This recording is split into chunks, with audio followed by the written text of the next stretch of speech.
Bismillahirrahmanirrahim. Assalamualaikum warahmatullahi wabarakatuh. Alhamdulillahi rabbil alamin. Wassalatu wassalamu ala rasulillahil amin. Wa ala alihi wa ashabihi ajma'in. Amma ba'd. Talibatil karimat. Hafizakunallahu jami'an. Fa ahlan bihadal liqa' fi ad-dars al-balaghah. Wa hadha liqa'una al-ashir. Ini pertemuan kita yang ke-10 dan kita melanjutkan apa yang terakhir kita jelaskan minggu lalu. Fil usbu'i al-madhi syarahna syurut fasahatil kalimah. Minggu lalu yang kita jelaskan adalah fasahatul kalimah. Syarat bagaimana sebuah kata itu dikatakan sebagai kata yang fasihah, kalimah fasihah. Dan kita sebutkan, kalian lihat di halaman ini, halaman 26 dan 27, itu tentang syarat kefasihan kata.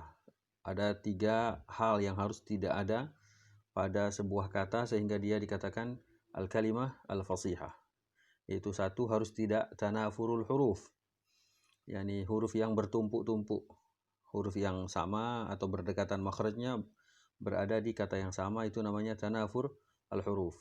Yang kedua, syaratnya harus di halaman 27 harus tidak mukhalafat wadhi'il lughah, tidak berseberangan atau tidak menyelisihi kaidah bahasa. Kaidah bahasa yang dimaksudkan adalah saraf dan juga nahwu. Yang ketiga yang kita jelaskan minggu lalu bahwa sebuah kata harus tidak gharabah. Al-gharabah yakni keasingan. Asing dalam arti sebuah kata dia memang bahasa Arab tetapi jarang dipakai sehingga dia terasa asing, tidak umum dipahami. Taib, wal'an ya talibat sanantaqil ila ma ba'dahu wa huwa fasahatul jumlah. Kefasihan kalimat. Huna ya talibat wa takunul jumlatu fasihatan idza khalat min uyubin arba'ah.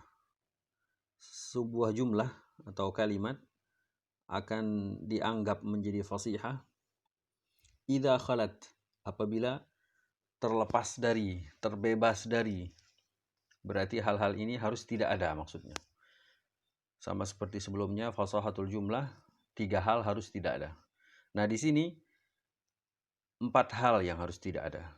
Min uyubin arba'ah, dari 4 aib atau celah atau kekurangan. 1, 2, 3, 4. Naqra'u wahidan.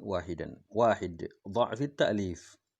Syarat yang pertama, sebuah jumlah atau kalimat dalam bahasa Indonesia itu menjadi fasihah apabila tidak dha'fit ta'lif, penyusunan yang lemah. Dha'f at-ta'lif, penyusunan kalimatnya atau jumlah itu lemah. Apa yang dimaksud kita baca. Wa huwa, yaitu an takunal jumlatu mukhalifatan liqawa'idin nahwi allati darastaha. Ketika sebuah kalimat menyelisihi kaidah-kaidah nahwu yang sudah engkau pelajari. Berarti sama dengan yang sebelumnya bahwa menyelisihi kaidah nahwu dan juga saraf itu membuat kata tidak fasih. Begitu juga pada jumlah menjadi tidak fasihah, jumlah ghairu fasihah. Seperti apa contohnya? Kasti'malid dhamir muttasilan ba'da illa. Seperti menggunakan dhamir yang bersambung. Dhamir muttasil yang digunakan setelah kata illa.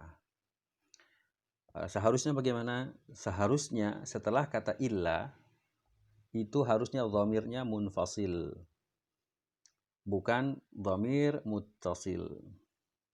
Contohnya, fayuqalu, maka dikatakan. Ini yang tidak fasih, jumlah yang tidak fasih akan berbunyi seperti ini. Ma ra'aitu illa ka. Aku tidak melihat, maksudnya seseorang, kecuali engkau. Ma ra'aitu illa ka. Aku tidak melihat seseorang pun kecuali engkau. Ini tidak fasih. Kenapa? Karena illa ka langsung bertemu dengan dhamir muttasil. Ini tidak fasih. Wasahih yang benar adalah ma ra'aitu illa iyyaka. Aku tidak melihat seseorang pun kecuali engkau, kecuali kepadamu, illa iyyaka. Artinya seharusnya maknanya sama. Maknanya sama ya thalibat, tetapi penyusunannya lemah. Dha'af at-ta'lif atau at-ta'lifu dha'if. Penyusunannya adalah lemah karena menyelisihi kaidah nahwu yang mengatakan bahwa seharusnya kalau akan ada dhamir setelah illa, maka dhamirnya munfasil bukan muttasil. Naam. Tentunya kalau ada yang lupa di antara kalian apa dhamir muttasil, munfasil, akan kembali lagi ke pelajaran shorof kalian dulu. Macam-macam dhamir dan seterusnya. Dan juga ada dhamir rafa', dhamir nasab. Begitu. Ini yang pada contoh kita ini adalah dhamirun nasbi. Ada yang muttasil, ada yang munfasil. Ka itu dhamir nasab muttasil. Iyyaka dhamir nasab munfasil. Taib. Intinya adalah yang nomor satu, sebuah jumlah atau sebuah kalimat akan menjadi fasihah apabila penyusunannya kuat atau tidak lemah. Yang dimaksud lemah adalah ketika seperti sebuah dhamir yang seharusnya munfasil tapi digunakan muttasil. Yang kedua, ats-tsani ya thalibat, itsnan. Arfa'u hadha qalilan. Ats-tsani huna tanafuru al-kalimat. Kalau sebelumnya fasahatu al-kalimah harus tidak tanafur al-huruf, haruslah huruf-hurufnya tidak bertumpuk-tumpuk begitu. Artinya disebutkan bersamaan atau berdekatan. Kalau di jumlah haruslah tidak tanafur al-kalimat. Apa tanafur kalimat? Yaitu kata-katanya yang bertumpuk-tumpuk. Maksudnya disebutkan berdekatan atau nyaris bersamaan. Kalimat yang sama atau hurufnya, makhrajnya mirip atau sama. Kemudian disebutkan dalam sebuah satu jumlah. Coba kita lihat. Di sini wahwa yaitu antakunal kalimatu mujtami'atan. Ketika kata-kata dalam sebuah jumlah itu berkumpul dia, bertumpuk. Thaqilatan 'alal lisan. Berat diucapkan oleh lidah. Contohnya kaqauli Abi Tamam, seperti perkataan seorang penyair yaitu Abu Tamam. Ini adalah seorang penyair yang terkenal di masa dinasti khilafah Bani Abbasiyah. Namanya Abu Tamam. Taib. Apa kata Abu Tamam? Coba kalian dengarkan. Karimun mata amdahhu wal wara ma'i wa mata ma lumtuhu wahdi. Taib. Kurang lebih arti syairnya adalah karimun. Dia ini sedang memuji seseorang ya thalibat. Dia mengatakan si fulan itu begitu karim, dermawan. Dia adalah orang yang dermawan. Karimun. Mata amdahhu. Mata yakni kapan, maksudnya ketika aku memujinya. Mata amdahhu wal wara ma'i. Aku memujinya dan manusia bersamaku. Al-wara bimakna an-nas. Al-wara bimakna an-nas, manusia, orang banyak. Ana ulangi lagi. Karimun mata amdahhu wal wara ma'i. Dia adalah seorang yang dermawan, ketika aku memujinya maka seluruh manusia bersamaku memujinya. Nah, begitu kurang lebih makna langsungnya. Kita lanjutkan. Wa mata ma lumtuhu wahdi. Dan ketika aku mencacinya atau mencelanya, maka aku mencelanya seorang diri. Tidak ada seorang pun dari manusia yang bersamaku mencelanya. Taib, aina tanafur al-kalimat. Nah, mana yang dikatakan tanafurul kalimat di sini? Maka kita lihat, kita bacakan penjelasannya ada di bawah. Kalian lihat yang paling bawah sekarang artinya atau dua dari bawah. Yasifur rajula bil karam. Si Abu Tamam di sini menggambarkan yasif atau mensifati seseorang yang dia puji itu dengan karam, dengan kedermawanan.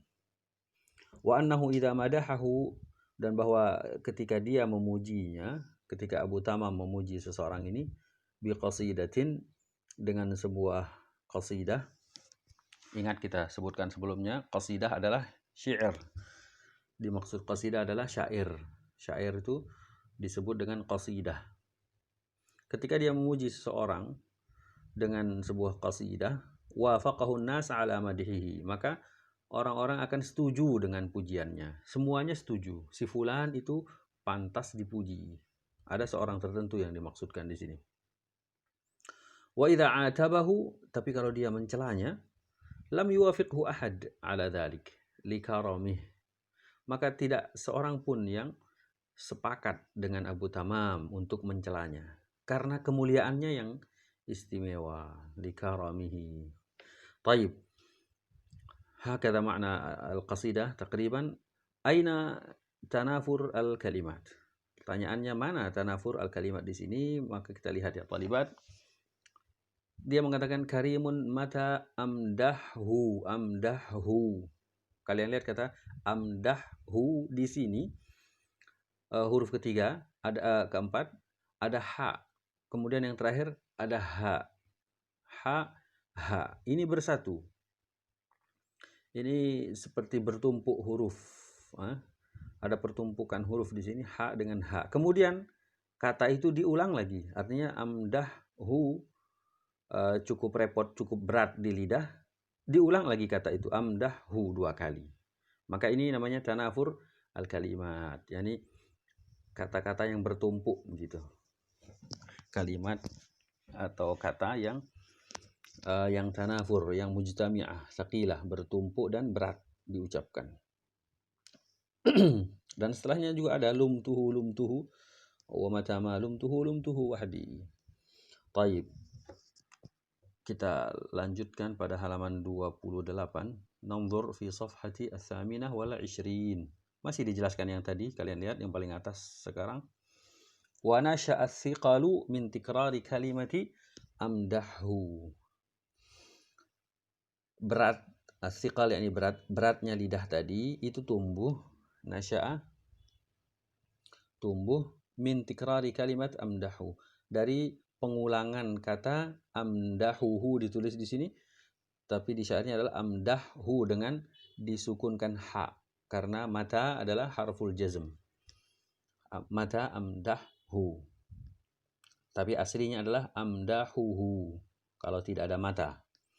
Taib, pengulangan kata amdahu itu yang membuat berat. Naam. Kenapa limada? Lima bainal ha'i wal ha' minat tanafur. Karena ada yakni pertumpukan antara kata ha dengan ha. Ini terkait makhraj atau libat. Ini berat. Di lidah itu berat. Amdahu. Karena kalau tidak kita ucapkan dengan benar, nanti akan salah ucap. Bisa saja kita akan mengatakan amdahu sama-sama ha. Atau dua-duanya ha. Misalnya amdahu. Dua-duanya salah. Yang benar amdahu.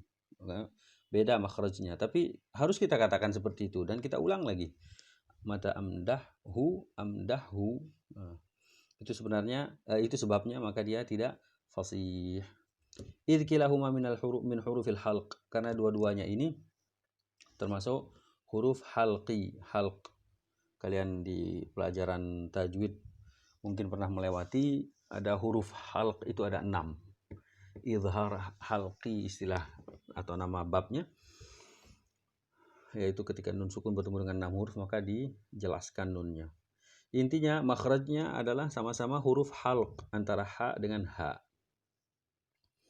Baik, kalau kalian ingin ingat, 6 itu adalah ha, kemudian a yakni hamzah, kemudian a ain, kemudian ada gha juga, ghain. Hadha huwa ats-tsani wa ats-tsalits ya talibat sanati ila raqam 3. Syarat yang ketiga, harus tidak ada pada sebuah jumlah adalah at-ta'qid al-lafzi. At-ta'qid kesulitan. Al-lafzi yakni pelafalan, penyebutan begitu. Jadi pelafalan yang sulit. At-ta'qid al-lafzi sulit. Diucapkannya sulit.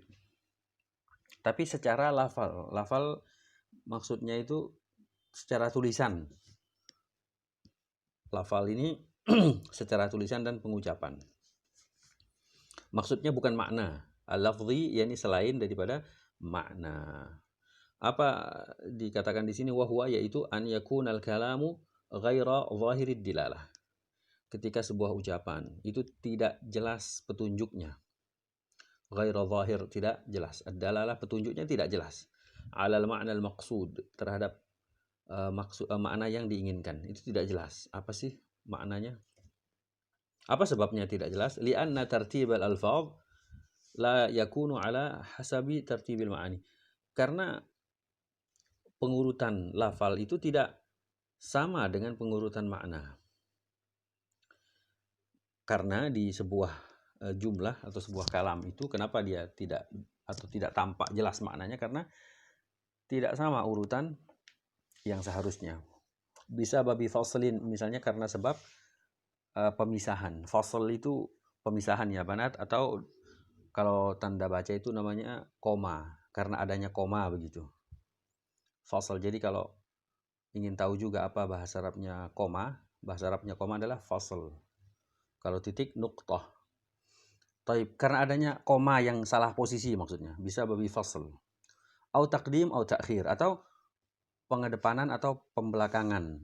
Artinya seharusnya di depan dibelakangkan, atau harusnya di belakang dikedepankan. Au hazf, atau penghapusan, ada yang dihapus begitu, tidak ada. Contohnya mana? Kaqauli al-Farazdaq, seperti perkataan seorang penyair yang lain yaitu al-Farazdaq. Al-Farazdaq. Bagi yang ingin tahu persis, ada di bawah itu di catatan kaki. Namanya Abu Firas Hammam ibn Ghalib at-Tamimi. Ini termasuk penyair-penyair masa Bani Umayyah yang terkenal. Apa kata Al-Farazdaq? Kita lihat lagi ke atas. Naam. Yang paling atas sekarang ya talibat. Beliau mengatakan ta'ala fa in 'ahadtani la takhununi. Nakun mithlaman ya dhi'bu yastahibani. Al-Farazdaq mengatakan ta'ala, kesini engkau. Tidak tahu siapa yang disuruh kesini. Ta'ala, kesini engkau. Fa in 'ahadtani, jika engkau mau berjanji padaku. La takhununi, dan engkau tidak berkhianat padaku. Nakun ini majzum ya talibat. Nakun, sebenarnya nakunu setelah kaf ada waw, tapi wawnya hilang, nunnya menjadi sukun. Nakun, karena dia adalah, kalau di kajian nahu namanya jawabul amr, karena ada fi'il amr sebelumnya, ta'ala, atau isim fi'il amr. Taib, nakun, kita akan menjadi, misla, seperti, man, orang, ya dhi'bu, wahai serigala, yastahibani, saling berteman. Nah, pahamkah kalian? Ana ulangi lagi dengan artian apa adanya. Ta'ala fa in 'ahadtani la takhununi. Nakun mithla man ya dhi'bu yastahibani. Kesinilah jika engkau mau berjanji padaku dan tidak mengkhianatiku. Kita akan menjadi seperti orang yang wahai serigala berteman. Di sini maknanya kacau maknanya. At-ta'qid al-lafzi, ada pelafalan yang sulit di sini. Kenapa? Na'am. Nah, kita baca saja di sini, di bawahnya ya talibat, di baris kedua sekarang. Faqad fasala asy-sya'iru bainal ism al-mausul man wasilatuhu wa hiya jumlah yastahibani bi jumlatin nida'i ya dhi'bu.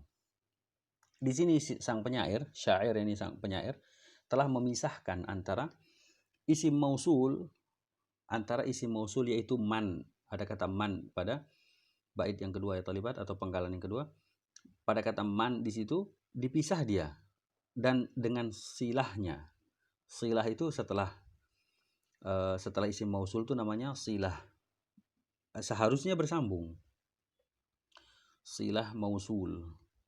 Taib. Harusnya bagaimana? Harusnya man yastahibani. Tapi bijumlatin nida. Di tengah-tengah antara man dengan yastahibani ada kata ya dhi'bu. Jumlah an-nida ya dhi'bu. Wahai serigala. Nah, inilah yang disebut dengan at-ta'qid al-lafzi. Pelafalan yang sulit karena posisinya salah. Ada yang salah posisi. Yaitu kata ya dhi'bu. Taib, seharusnya bagaimana? Nah, seharusnya ya talibat. Ini takdim, takhir tadi. Kata ya dhi'bu harusnya bukan di situ posisinya. Seharusnya ya dhi'bu adalah di depan. Nah, yang paling tepat ketika dikatakan ta'ala ya dhi'bu. Boleh ya dhi'bu ta'ala. Taib, tapi yang lebih tepat adalah ta'ala ya dhi'bu.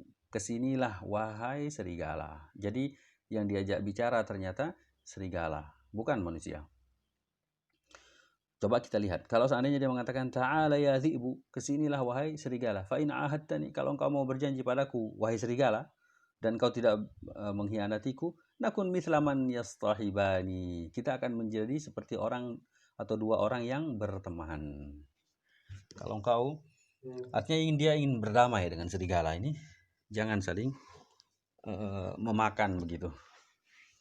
Atau jangan saling membunuh. طيب هذا هو التعقيد اللفظي والثالث يا طالبات وهو الأخير الجملة تكون فصيحة إذا خلت من التعقيد المعنوي. Sebuah jumlah akan dikatakan fasihah apabila dia terlepas dari pemaknaan yang sulit. At-ta'qid tadi yang nomor 3 at-ta'qid, kesulitan ya. Tapi kesulitan pada pelafalan tadi. Pada penyebutan atau pelafalannya. Kalau di sini maknanya yang sulit.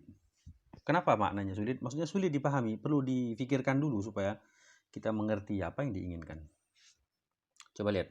An yakunal ma'na khafiyan la yufham. Ketika makna atau maksud daripada sebuah jumlah itu khafi, samar, tidak jelas. Apa maksudnya? La yufham, tidak dipahami. Illa, kecuali ba'da tafkirin tawil, kecuali setelah berfikir panjang. Kita berfikir dulu. Ini kayaknya maknanya bukan ini, baru kita akan dapat makna yang diinginkan. Ini kalau kalian ingat mirip dengan tauriyah. Oh, afwan, tauriyah pelajaran kelas 12. Taib. Nanti akan ada ya talibat tauriyah di kelas 12 itu mirip dengan ini. At-ta'qidul ma'nawi contohnya mana? Kaqauli Zuhair.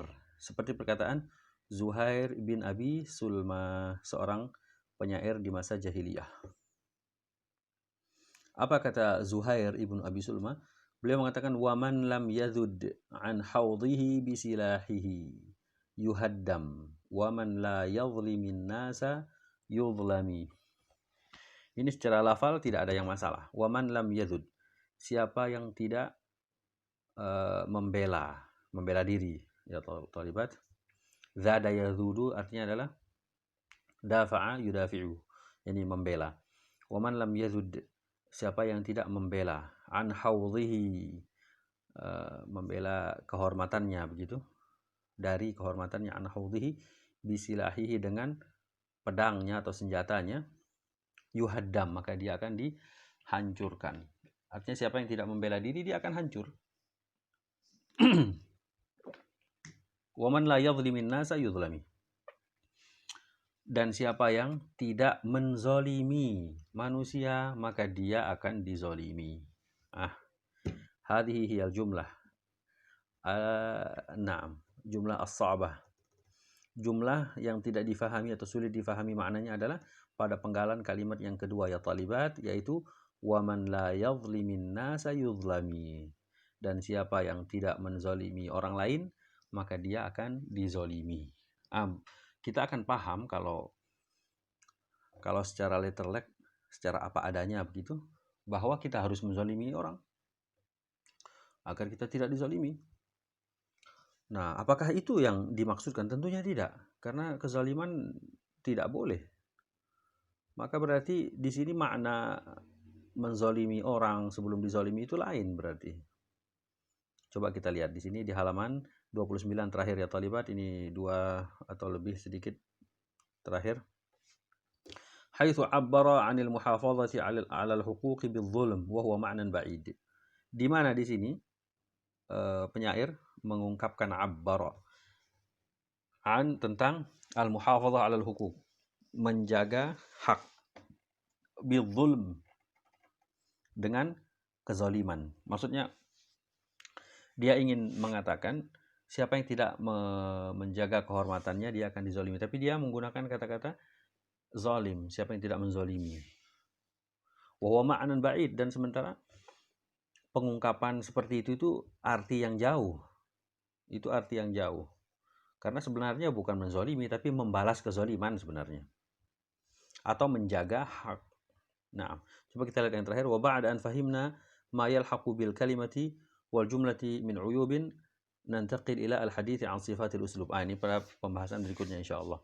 Setelah kita paham kata kitab apa yang mengikuti kalimat fasihah dan jumlah fasihah, bahwa ada aib-aib yang harus tidak ada.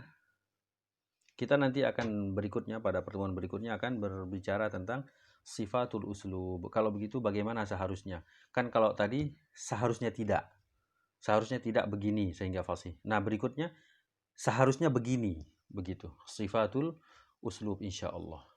Wallahu ta'ala a'lam ya talibatil fadilatil karimat. La'allakunna wa'aitunna wa fahimtunna ma syarahna fi hadzal yawm min syurut fasahati al-jumlah. Naam, tidak usah kita simpulkan. Kalian lihat lagi yang kita baca hari ini. Nah, pada halaman 27 sampai 29 sedikit. Syukran ala husni al-istima' wa al-ihtimam. Barakallahu fikunna wa nafa'a Allahu bikunna. Wa nakhtatim bi du'a kafaratul majlis. Subhanakallahumma wa bihamdika asyhadu an la ilaha illa anta astaghfiruka wa atubu ilaik.